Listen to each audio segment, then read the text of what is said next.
السلام علیکم۔ آپ ملاحظہ فرما رہے ہیں صدائے محرومین چینل، اور میں ہوں آپ کا ہوسٹ طالب نقوی ایڈوکیٹ۔ ناظرین، جیسا کہ ہم نے وعدہ کیا تھا کہ ای او بی آئی کے حوالے سے ایکسکلوسیو ویڈیو ہم کریں گے، اور آج ہم آپ کو جو ہے ای او بی آئی کے حوالے سے ہی ہم بات کریں گے۔ بہت سے سوالات کیے جاتے ہیں جن میں سر فہرست بے شک پینشن انکریز کے بارے میں ہوتا ہے، اور پینشنرز پریشان بھی ہیں اس حوالے سے، لیکن کچھ اور نوعیت کے کویسچنز بھی وقتاً فوقتاً ہمیں موصول ہوتے رہتے ہیں، بذریعہ واٹس ایپ، بذریعہ ایس ایم ایس اور بذریعہ کومنٹس۔ ان سب کے میں سے جو کچھ منتخب ہیں، جو قابل ذکر ہیں، انہیں پیش نظر رکھتے ہوئے میں یہ ولاگ بنا رہا ہوں۔ اور سب سے بڑی بات جو ہے وہ میں یہاں یہ کرنا چاہتا ہوں، اہم بات، بڑی کیا، بڑی تو باتیں سبھی ہوتی ہیں، وہ آپ کو بیان کرنے کے بعد پھر ایک ایفوا کے ایک ذمہ دار جو ہیں ان کی طرف سے ایک مجھے میسج بھیجا گیا ہے۔ میں نہیں جانتا کہ یہ ان کی ذاتی تخلیق ہے یا یہ فارورڈڈ ہے، لیکن وہ میسج چونکہ ہمیں اچھا لگا ہے حالات حاضرہ کے حساب سے، تو اس سے پہلے کہ دیگر امور میں آپ کے سامنے پیش کروں، میں وہ میسج جو ہے وہ دولت علی صاحب جو ہیں محترم، ان کی طرف سے ہمیں جو ہے نا موصول ہوا ہے۔ وہ کہتے ہیں I M F should also know E O B I pensioners are getting just rupees 8,500 from their own collection of 500 billion. ایفوا is welfare organization demanding rupees 25,000 equal minimum wage of Pakistan. Any NGO lawyer collectively meet to delegation of IMF and tell the luxuries of MNA and MPAs, minister, judges, generals, bureaucrats, AC, DC, so on during their service and after retirement pertaining to their salaries, allowance, big cars, petrol, servants' houses on canals, with maintenance aboard, visit abroad, treatment, moreover, Asia of their families, relatives meet to IMF delegation. Is it a justice earner of rupees lakhs and 20,000 both are purchasing petrol on same rate? This is very, one should say, worth mentioning. This is a single example of government employees are getting free of cost. دولت صاحب نے یہ بہت اچھی بات کی ہے ایفوا کے پلیٹ فارم سے، اور یہاں میں یہ وضاحت کرنا ضروری سمجھتا ہوں کہ ان کی بات مبنی پر حقیقت اس لیے ہے کہ جب یہ وزٹ کے لیے باہر جاتے ہیں، مقصد یہ ہوتا ہے کہ ہم بھیک مانگنے جا رہے ہیں، فنڈ لینے جا رہے ہیں، چلیں ریزنیبل لفظ کہہ دیتے ہیں، لیکن ہوتا کیا ہے کہ فوج ظفر موج جو ہے وہ لے جاتے ہیں، اور پرتعیش ہوٹلوں میں سٹے ہوتا ہے، یعنی جو آئی ایم ایف کے لوگ ہوتے ہیں وہ پریشان ہو جاتے ہیں ان کا لائف سٹائل دیکھ کے، اور ہمدرد بنتے ہیں یہ عوام کے۔ تو یہ بڑی جرأت رندانہ سے کام لیا ہے جی، اور بڑا اچھا میسیج ہے۔ اچھا، میرا اب یہ مقصد یہاں آپ سے کچھ باتیں کرنے کا یہ ہے کہ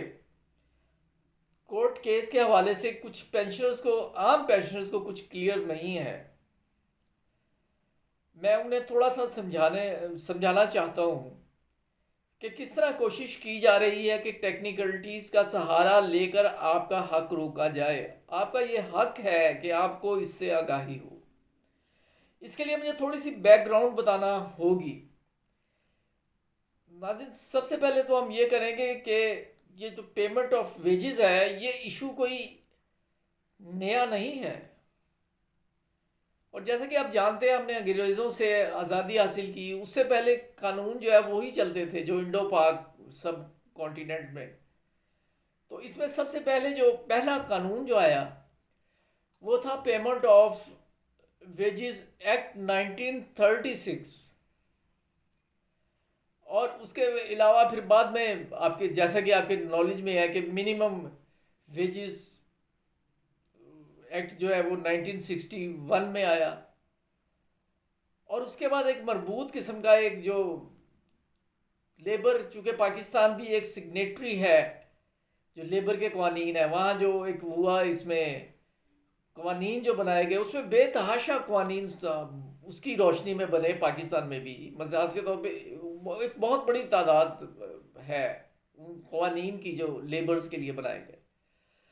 تو 1969 کا قانون ہے وہ اسکلڈ جو منیمم ویجز آف انسکلڈ پہ ہے۔ اب یہ غیر ضروری طور پر جو آرڈیننسز اور ایکٹس کا جو ہے وہ بنایا گیا، اور انہیں سب کو ختم کر کے ایک ایسا کمپریہنسو ایکٹ بنانے کی ضرورت ہے جو ان تمام مسائل کو کور کرے، کیونکہ اس میں یہ پلی یہ لی گئی ہے کہ یہ جو ہمارا employees age old age benefit institution کا جو ہے قانون، یہ تو ہے 1976، اور یہ بھٹو صاحب کا جو ہے انہوں نے یہ بنایا تھا، اور یہ بڑا اچھا قانون تھا۔ مقصد تو ظاہر یہی تھا کہ ویلفیئر مزدوروں کی، اور انہوں نے اس میں چھپنے کی کوشش کی ہے کہ جو یہ 1976 کا قانون ہے اس میں 69 کا وہ ویج ایکٹ نہیں لگتا، جبکہ یہ پرنسپلی سب ایگری ہو چکے ہیں۔ ای او بی آئی نے پورٹل بنا لیا جس میں 25,000 جو ہے اس کے حساب سے ڈیڈکشن ہونا تھی، اور پھر انہوں نے یہ 25,000 کے حساب سے پرپورشنیٹلی وہ نہیں کر رہے تھے، اس لیے وہ عدالت میں گئے کہ ہم 25,000 کے حساب سے اپنے مزدوروں کو اس حساب سے کنٹریبیوشن ہم نہیں دینا چاہتے۔ یہ کیس ہے آپ کا، اور اس میں چونکہ یہ معاملہ ای او بی آئی سے ریلیٹڈ تھا، تو پھر ای او بی آئی جو ہے ایپوا جو ہے وہ آئی میدان میں، علمدار رضا صاحب خود پیش ہوئے، اصالتاً پیش ہوئے، اور انہوں نے مؤثر طریقے سے اپنا کیا۔ اس حوالے سے ہم پہلے بھی بتا چکے ہیں، آپ کو ڈسکرپشن میں اس کا لنک میں دے دوں گا، آپ وہ ملاحظہ فرما لیجئے گا۔ تو اب آئندہ آنے والی تاریخ پہ انشاءاللہ العزیز بہت حد تک یہ امید ہے کہ جو ٹیکنیکلٹیز میں الجھا کر ایک حق روکا جا رہا ہے، انشاءاللہ العزیز یہ اپنے مقاصد میں کامیاب نہیں ہوں گے۔ ہم ان کے لیے دعا گو ہیں۔ ناظرین، آج کا یہ جو ویلاگ ہے یہ ہم نے بنا لیا، اور اگر آپ کو نئے آنے والے سے بھی کہتا ہوں کہ ہم اور معاملات، پی ٹی سی ایل کے معاملات، امپلائیز کے معاملات، اور اپنے حق کے لیے لڑنے والے ہر بندے کے لیے، خاص طور پہ جو استحصال زدہ طبقہ ہے اس کے لیے بھی، کاروباری حضرات کے لیے بھی ہم بات کرتے ہیں، اور قانونی جو کوئی کویسچنز ہوتے ہیں ان کا بھی ہم جواب دیتے ہیں۔ تو اپنی رائے سے ضرور نوازیے گا، اور میں یہ مطلع کرتا جاؤں کہ آنے والی جو ویڈیو ہے اس میں پی ٹی سی ایل اور بینک کی کچھ خبریں ہوں گی۔ تو اجازت دیجیے، تھینکس فار واچنگ، اللہ حافظ۔